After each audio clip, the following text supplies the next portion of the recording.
It kind of felt like it was showing me something. I get this feeling I don't think we're supposed to be here. The Leopolds donated this entire nature preserve. They care about a lot of things, not just pharmaceuticals. Fine.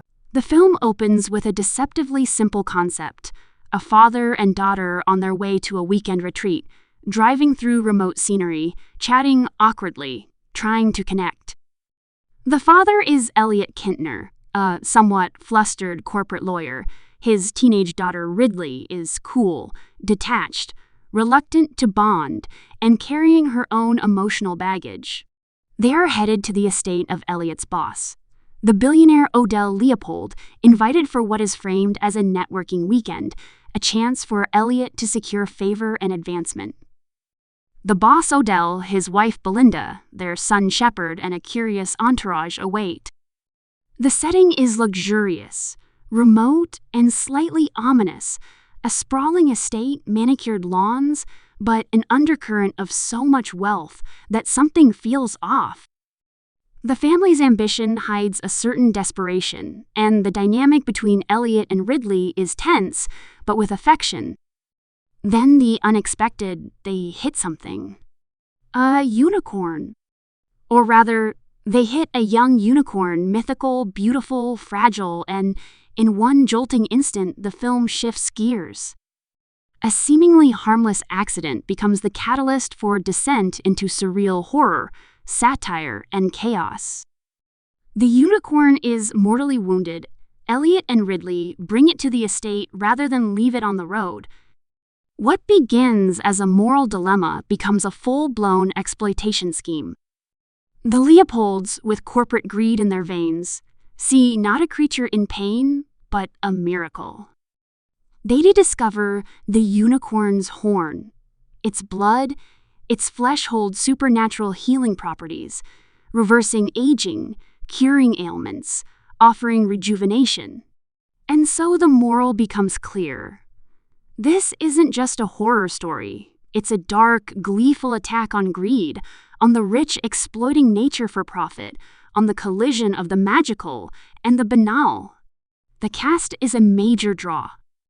At the center is Paul Rudd as Elliot Kintner, his familiar, affable charm used against an increasingly fraught situation. Then, Jenna Ortega as Ridley Kintner, she brings quiet intensity, the uncomfortable teenage outsider energy, someone forced into crisis with her father, and the extraordinary creature. Supporting them are Richard A. Grant as Odell Leopold, the billionaire boss with all the entitlement and ambition, Téa Leoni as Belinda Leopold, his wife, equally implicated in the scheme, Will Poulter as Shepard Leopold, the son, hungry for approval and power, Anthony Kerrigan in a memorable role as Griff, the estate's butler, whose awkwardness hides deeper involvement.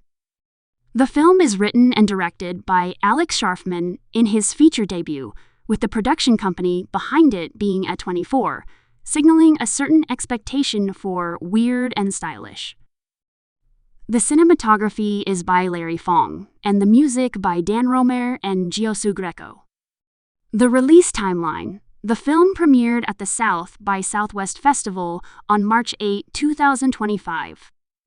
It then had its theatrical release in the United States on March 28, 2025. Streaming and digital release followed later.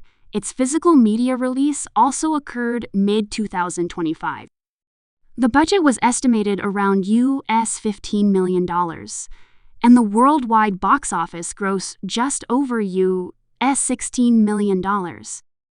Critics were mixed. Some praised its audacity, its cast, its juicy premise. Others faulted its execution, saying the satire wasn't as sharp as it could be, the creature effects uneven, and the ambitious ideas underserved. The trailer dropped in December 2024, setting the tone from a quiet father-daughter road trip to a crash. A unicorn in the road, purple blood splattering. The hospital gown rich-looking at horn fragments like fine wine. Wild unicorn parents crashing the mansion's party. The musical cue in the trailer included a rendition of Good Vibrations, contrasting sunshine pop against disturbing visuals, a clever tonal device. The trailer established the horror-comedy hybrid nature of the film, equal parts gore, myth, and social commentary. Plot details: once the unicorn is brought to the estate, the Leopolds begin studying it. Ridley touches the horn and experiences strange visions. Elliot notices his allergies disappear and his health improve. The Leopold scientists begin to experiment extracting horn powder, studying blood, seeking rejuvenation. Meanwhile, the unicorn's parents show up angry, powerful, unstoppable, seeking vengeance and the return of their child. The mansion becomes a battleground. Elliot and Ridley must align with the unicorns, confronting their own complacency and the greed of the Leopolds, fighting to protect the creature and each other. The tale becomes not just about monsters, but about family, the father-daughter relationship mending under pressure, the cost of ignoring nature, and the hubris of human exploitation. In terms of themes, the film is rich. Unicorns as symbols of purity, rare beauty, and nature's magic. The moment of hitting one is a metaphor for human destruction of innocence. The Leopolds represent the ultra-wealthy who see nature as resource. The father-daughter arc explores connection, trust, mistakes, redemption. The tone shifts between horror, comedy, and surreal fantasy, sometimes successfully, sometimes unevenly. Critics pointed out that the balancing act doesn't always land. Some scenes are praised. Anthony Carrigan's performance as Griff stands out, delivering deadpan comedy and unexpected menace. Will Poulter's turning up in his role adds further eccentricity and energy. Jenna Ortega and Paul Rudd carry the emotional core. Critics noted strong visuals and a bold concept, but also felt that the creature design and CGI were inconsistent, and that the satire of class and capital didn't always hit hard enough. Some reviews called it a bloody magical mess that almost shines and an easy movie to like despite its flaws. Others said it attempts an eat-the-rich satire like some recent films, but lacks the bite to elevate it into something truly memorable. The consensus is moderate, fun, weird, worth a look, but not a masterpiece. From a production standpoint, filming reportedly began in Hungary in mid-2023 and continued into 2024. Sharfman drew on mythic unicorn lore, in interviews stating that he wanted to subvert the sparkles and rainbows of unicorns and position them instead as avengers of nature, as symbols of human corruption. He cited classic mythic treatments and wanted the creatures to feel alien, majestic, and dangerous, not cuddly. He also intended to mix genres, a road trip father-daughter dynamic, a corporate thriller, a creature feature, and a surreal fantasy. A24's involvement meant the film had stylistic freedom, but also a niche market. Box office. On its opening weekend, it grossed around US $5.8 million domestically, landing in around 5th place for the weekend. It dropped significantly in its second weekend, reflecting mixed word of mouth and strong competition. For a smaller budget film, it held its own, but didn't break out. Home media and streaming windows followed. Digital rental and purchase became available a month or so after theatrical release, and the streaming rights belonged to a major platform under a deal with A24, meaning it won't appear on every service immediately. One interesting note, the film leverages genre tropes, but also tries to add heart. The father-daughter relationship in the midst of a chaotic monster scenario gives it emotional heft, the kind of thing you might expect from an Amblin-style genre film.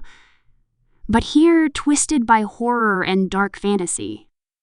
There is an arc of Ridley and Elliot moving from disconnection to fight clubs in the mansion-level chaos, and ultimately alignment with nature's forces. The unicorns are not just monsters, but victims too, and the story wants us to care. Whether it succeeds fully is up for debate, but the attempt is clear. Behind the scenes, Scharfman is new behind the camera but has producing credits. The cinematographer Larry Fong brings a visual polish. The music shifting from initial announcements of John Carpenter involvement to Dan Romer and Giosu Greco scoring shows the changing production course. The unicorn design and gore effects are ambitious for a mid-budget film, and the blend of horror and satire is part of a 24 signature.